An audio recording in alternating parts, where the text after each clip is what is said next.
From working with over 100 practices, what I've learned is there's 8 pillars that you need in order to break the $2 million mark. In this episode, I'm going to walk you through all of those 8 pillars, explain their importance, and explain why having one as a weakness ensures that the entire building crumbles. Welcome to the Business of Hearing podcast. My name is Ollie Luke, and if you're a private practice hearing care clinic owner that is looking to grow reputation, recognition, and revenue, then you're in the right place. Now, you have to join me as I draw a diagram here. So if you are listening, I will explain as best I can. But just think ancient Greece. Think about what would this be, like a temple that I'm going to draw with the pillars that hold it up. Temple may not be the right word, but yeah, let's go through this because there's 8 that you need in order to hit the $2 million plus mark. Now, before I start drawing this, let me just back up, because what I've observed is when you watch the growth of practices, there's a few certain points of friction that come up. The first one is you can go from $0 to $1 million relatively easily if you have good source of leads and good source of conversion, good source of sales. Essentially, you're really good at what you do. You have a good reputation. Lots of people find you. You are the owner, the hearing care professional, the person that introduces the options, the person that makes the transaction, makes the sale, that looks after patient. That you can run that business to a nice scale on your own. But the ceiling comes quickly when you realize that in order to grow, you are at capacity. And you need to hire others. You need to hire another provider, another clinician. You now need a front desk that's functioning. It now goes from you being full in the weeds to now working as a manager of the business. The second point of friction where a lot of this exists that I'm going to go on right now is that next level. You have a few clinicians, everything's okay. But once you start to grow from a big, small business to a small, big business, that's where tension, structure, all the stuff that comes in that isn't particularly fun, but is very, very important to reach the next level. So let's talk about that. Let's talk about these 8 pillars. And I'm going to draw this with you now. And the big pillar on the bottom that underpins everything is value proposition. Now, if you've not got your value proposition right, everything else is going to become very difficult. We're looking to build a big temple up here. So let's get very clear here. We're looking to build a big, huge temple. But if your value proposition isn't right, then the whole foundations are broken. Because if you're just falling into the market being another place that people can buy a set of hearing aids plus some service and care, you're playing in a very, very difficult market, especially right now with Amplifon's acquisition of GN Resound, and we're seeing that middle of the market getting squeezed more and more and more. Look at every other industry where vertical integration has occurred and mass consolidation has occurred, and what happens is the middle gets squeezed. The boutique and unique at the top grow, the bottom of the market gets taken up by all of these big Goliaths, and that middle, the ones who kind of do the same as everyone at the bottom, but independent without a real solid value proposition, squeeze to the point that many of them can no longer breathe anymore. The underpinning thing, if you want to grow to the 2 mil plus, you can't just be another option in the market. You need to be the option that people go to. Simplest way to do that, get clarity on who your who is. Who is the patient that you're there to serve? Everyone isn't the answer. You need to get specific. Is it people that value service and care and are willing to pay more because they want service and care? Is it people that are just price focused? Is it people that really wants to work with the absolute specialist in the area? Like get a clear understanding of who your people are. And then from there, articulate the reasons why they should choose you over all other options available with as much evidence and proof as possible. You do that, you have a solid value proposition from there. What sits on top of the value proposition? It's you. It's you plus performance. Now, there's a lot of great businesses that will have all the foundations that I'm about to share with you, but the owner themselves is the problem.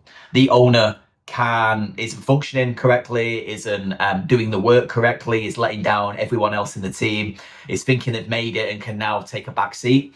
Like you as the individual, your performance is super key. You've got value proposition, that's the biggest foundation, but you and your performance is a big one. How are you performing? Are you playing your role? Are you supporting and leading your team correctly?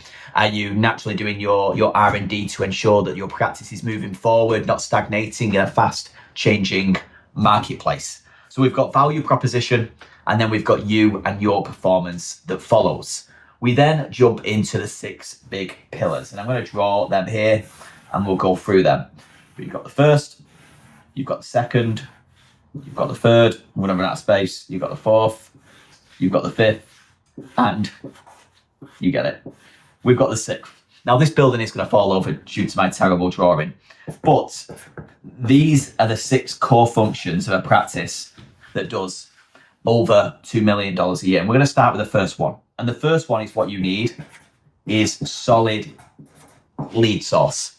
Now, the number of practices that are very much reliant on one lead source is worrying, right? The worst number in business is 1. If you're reliant on one customer, if you're reliant on one member of staff, if you're reliant on one lead source, you've got a big risk. Because if 1 turns to 0, you're fucked. If 5 turns to 4, you survive, right?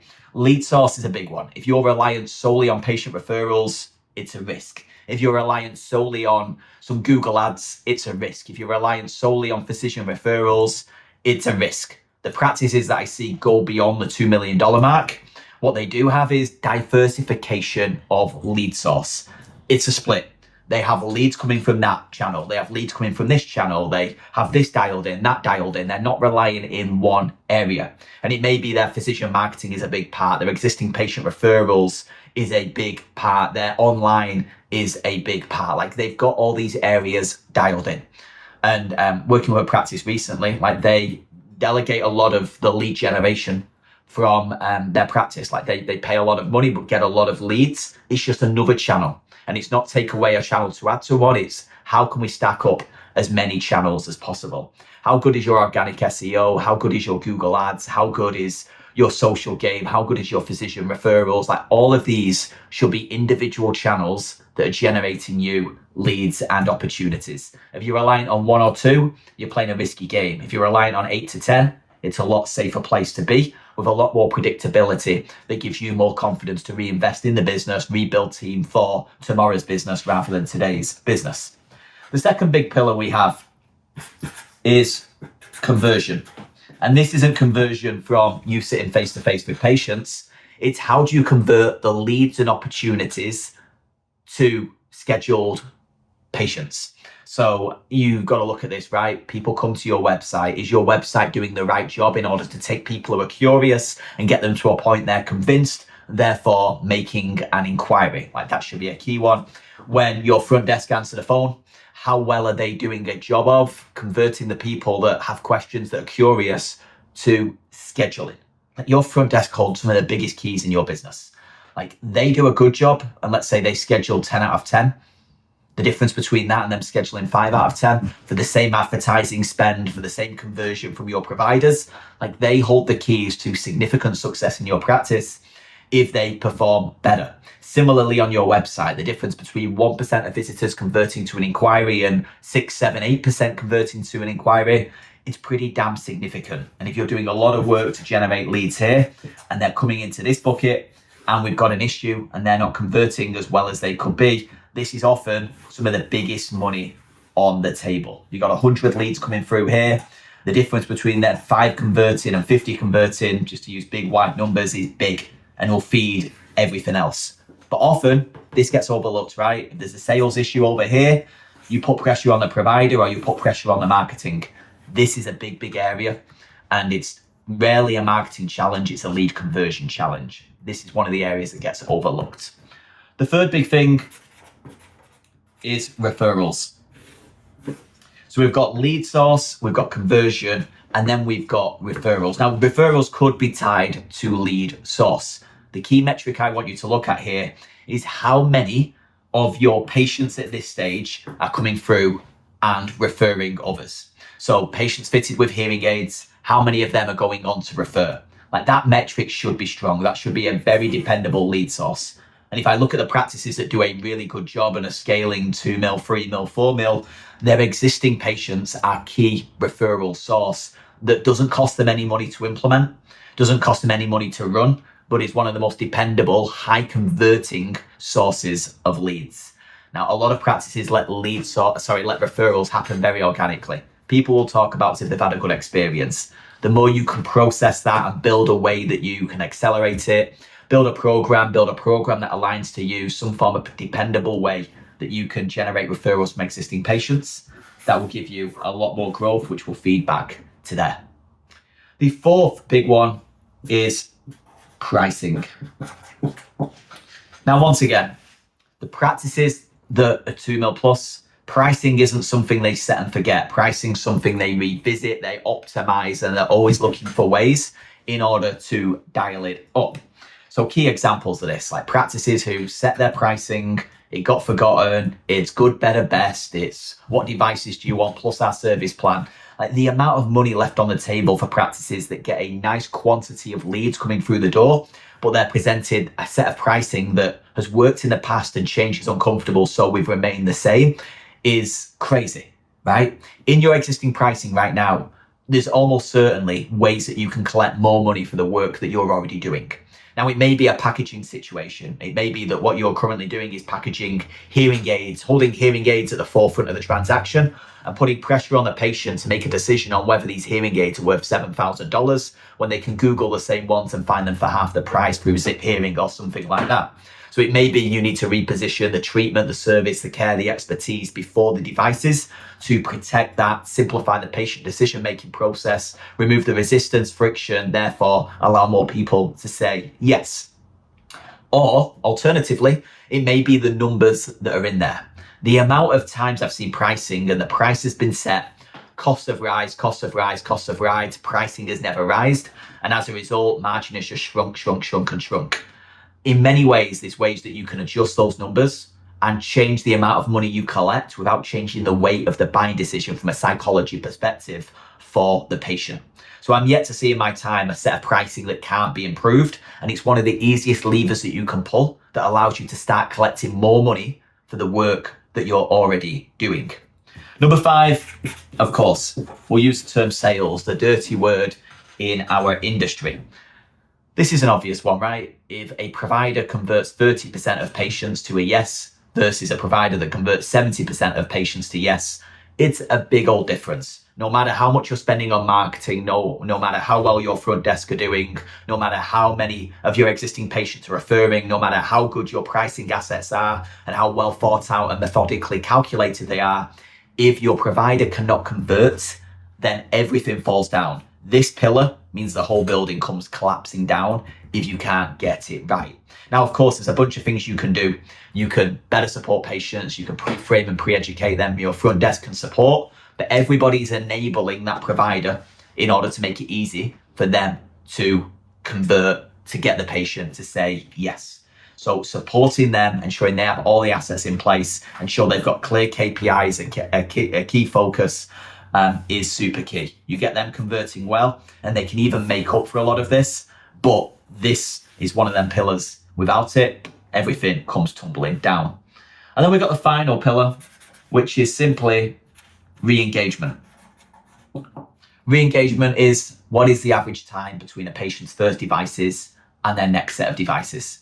Now, I was looking through MVP across many of the practices that we have transparency in our data, and it was 4.5 years.